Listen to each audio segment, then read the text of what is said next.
बार भगवान अपने एक निर्धन भक्त से प्रसन्न होकर उसकी सहायता करने उसके घर साधु के वेश में पधारे। उनका यह भक्त जाति से चर्मकार था और निर्धन होने के बाद भी वह बहुत दयालु और दानी प्रवृत्ति का था। वह जब भी किसी साधु संत को नंगे पांव देखता तो अपने द्वारा गांठी गई जूतियां या चप्पलें बिना दाम लिए उन्हें पहना देता।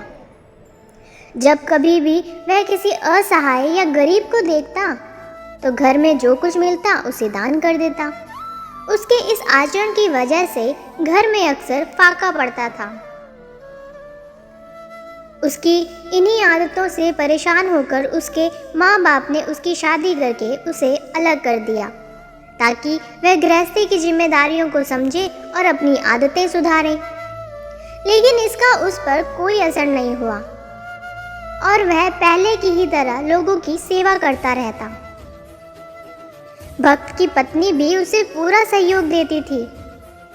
ऐसे भक्त से प्रसन्न होकर ही भगवान उसके घर आए थे ताकि वे उसे कुछ देकर उसकी निर्धनता दूर कर दें तथा भक्त और अधिक जरूरतमंदों की सेवा कर सके। भक्त ने द्वार पर साधु को आया देख अपने सामर्थ्य के अनुसार उनका स्वागत सत्कार किया।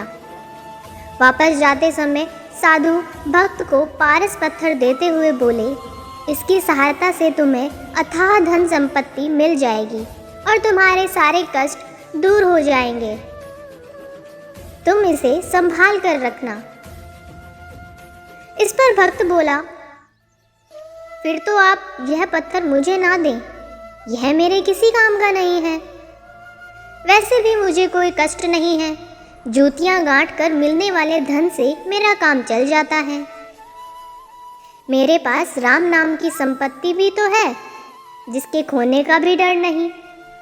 यह सुनकर साधु वेशधारी भगवान लौट गए।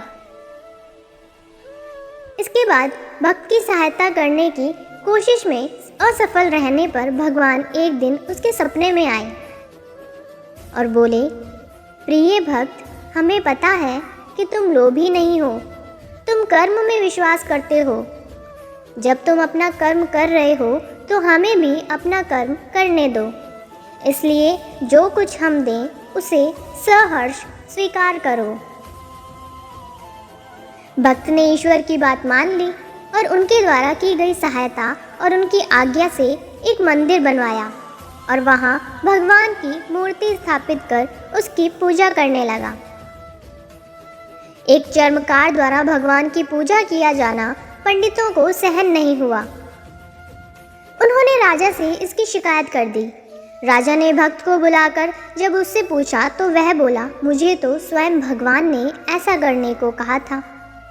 वैसे भी भगवान को भक्ति प्यारी होती है, जाति नहीं। उनकी नज़र में कोई छोटा बड़ा नहीं, सब बराबर है।